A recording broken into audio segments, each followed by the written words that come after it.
All right, guys. So I haven't done one of these media critique videos in a minute, right? Where I respond to the wacky stuff that mainstream media says, primarily MSDNC and CNN, right? Mainly those two networks because they're always saying something crazy. But as of late, because Biden has been messing up so much on the Afghanistan withdrawal and also the fact that the establishment doesn't like the fact that we're withdrawing from Afghanistan, and the media is basically an extension of the establishment. The media has been actually covering Biden fairly, right? In a way I actually agree with, okay? And because of that, I haven't really had much to say.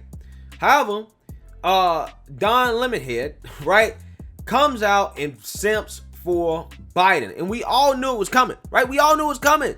The media was not going to attack Biden forever because they went from kissing his butt to kicking his butt, right, when it came to the whole Afghanistan thing.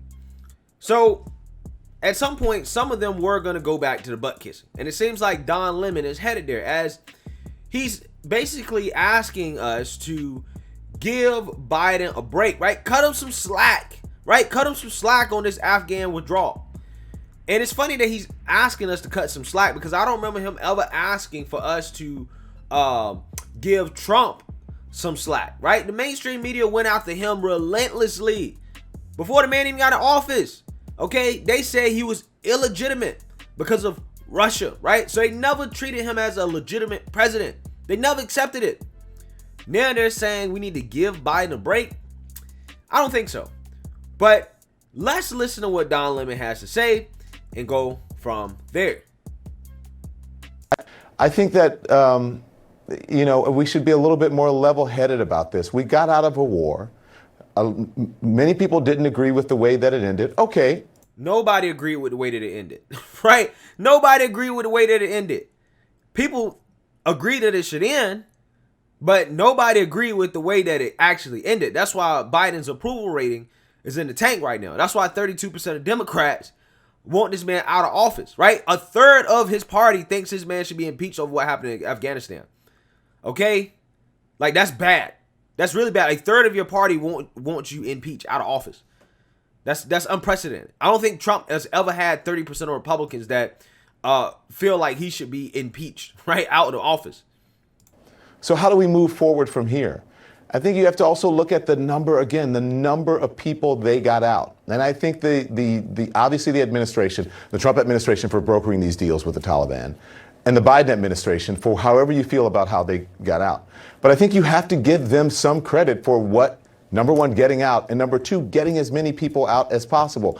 Bruh, who did they get out, Don? Because it's estimated that, Biden got out 120,000 people. Right? That's what the left loves to say. Right? They love touting that number. 120,000 people. What are you guys complaining about? Well, according to the Wall Street Journal, most of our Afghanistan allies, the interpreters, okay, and people that actually applied for the visa, right, the special visa, most of those people are left in Afghanistan, a majority of them, according to the Wall Street Journal. So that leaves the question of who the hell did we take, right? Who is that 120,000 people? Because a lot of those people were not interpreters, right? There was reports that interpreters, visa holders, and citizens had trouble getting into the airport, right? Just absolutely could not get in, okay? And they got left behind. So again, who did we take, Don? Did we take a bunch of women and children and allies, or did we take a bunch of grown-ass men? Because I think there's good reason to believe we took a lot of random people just to say we got a lot of people out of there. Because we left a lot of allies behind. We left a lot of people that helped us out. But we took a lot of people, though. Well, who did we take? They can't answer that question. They don't know who we took, and they also don't think that they should be vetted. Right? That's the crazy part. They can't tell us who we got out of there. And they don't want these people to be vetted. People like AOC go on TV and say, just bring them all in. We need to take as many as possible. 200,000 people minimum. Rock bottom is what AOC says. Right? But you can't tell me who these people are. And you don't want to vet them. Right? It doesn't make sense. This is not a W for Biden. It's an L. Because that just means we got out a bunch of people that we probably shouldn't have got out. That probably should have stayed. And we do have to remember there are people who went there and were told they needed to leave and they didn't leave. We should still help them get out, continue to help them get out. But I think people should stop beating up on the administration. Bruh, did those people, right? Those people, they say, well, there was a ton of people that, we told, hey, y'all gotta leave, y'all need to leave, but they just didn't want to leave, right? And they're saying that, well, they've been telling people this since like May or April or something like that. Well, my question is, did you tell them that that you thought that the Taliban was going to take over? Because otherwise, why are you telling them to leave? If you're just telling them, hey, you need to leave, Afghanistan is generally a dangerous country, right? I figure that's like, well, you kind of always kind of need to leave Afghanistan, right? There's always a travel advisory, okay? But did you actually tell them that, hey, Taliban's about to take back over? Because I feel like if a lot of those people knew that the Taliban was about to take over the whole country, they would have dipped, right? A lot of those people would have dipped. I'm just saying. I think it's disgusting how the left-wing media thinks it's okay to basically victim blame. That's what they're doing. They're literally victim blaming people, American citizens, who are still trapped in Afghanistan. So, well, we didn't get them out. It's because they didn't want to come out. They didn't. We warned them. We gave them plenty of warnings. So even though they were denied coming to the airport, even though the Taliban wasn't really trying to let them through like that, it is their fault. Victim blaming. That was warned multiple times. These are the disgusting talking points from the left in regards to this situation, guys. This is why I had to do a response to this. Because this is the type of things they try to do. They try to low-key do things that they say they hate. They hate victim blaming, right? You should don't blame the victim. Believe the victim.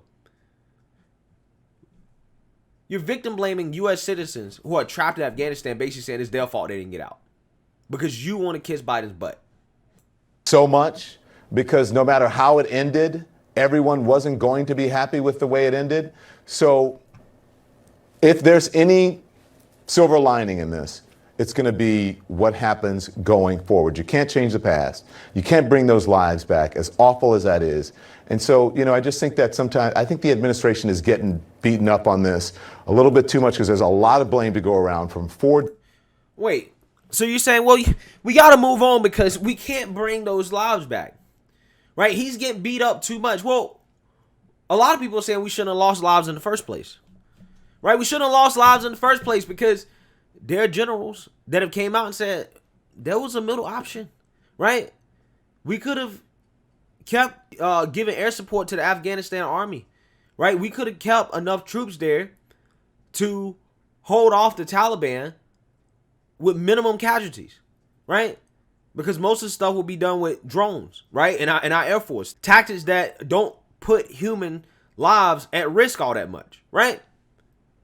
That was an option. But we didn't do that. So there's an argument to be made that we lost lives unnecessarily.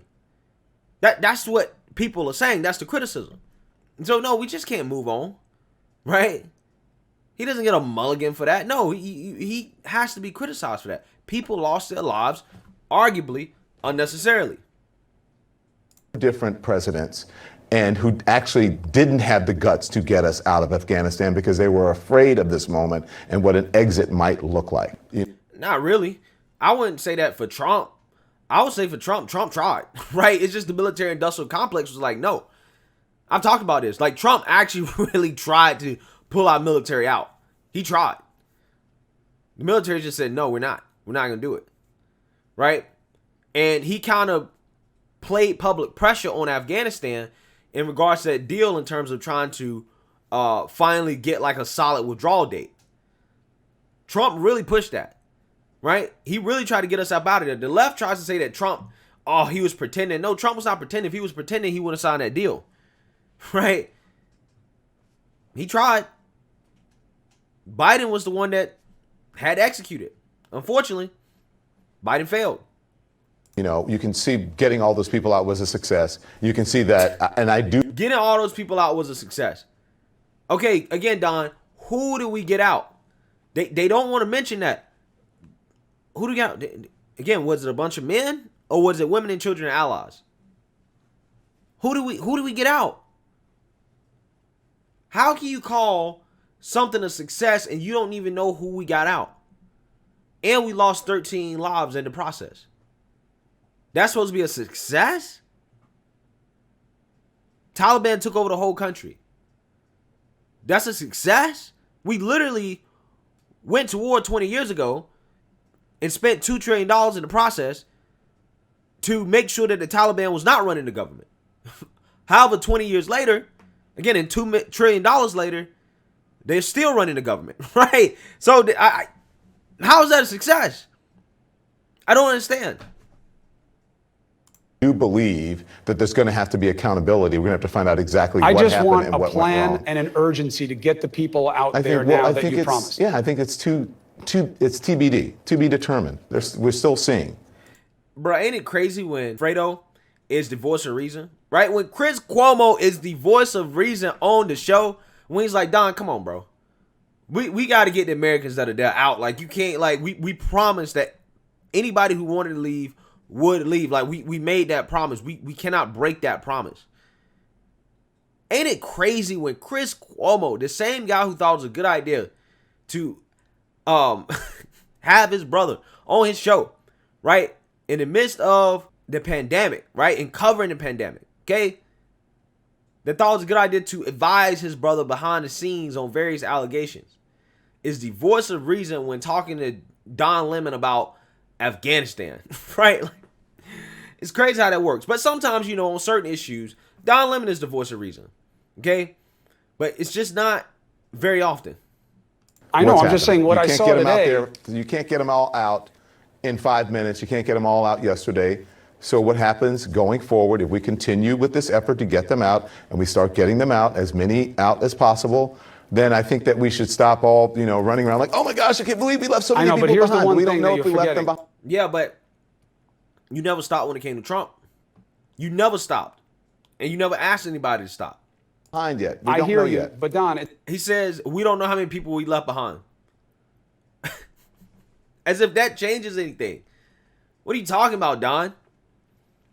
It's not to be determined. We know we left people behind. We left one American behind who does not want to be there. We need to get that person, right? That's an issue. That's a serious issue. And we know that for a fact, right? We know for a fact that we left at least one American behind that does not want to be there. So yes, that is something that we need to be going on and on about until that person is rescued. Because we promised we wouldn't leave them behind. But see, Don don't care about that. Don's more concerned about protecting Biden, trying to make sure that the media doesn't cover him too harshly.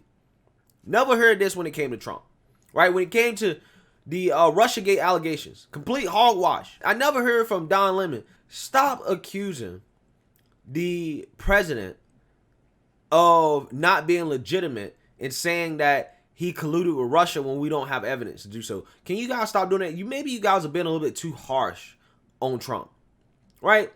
You don't have any real evidence for this. Maybe we're going a little bit too hard. Never heard that from Don. Never heard that.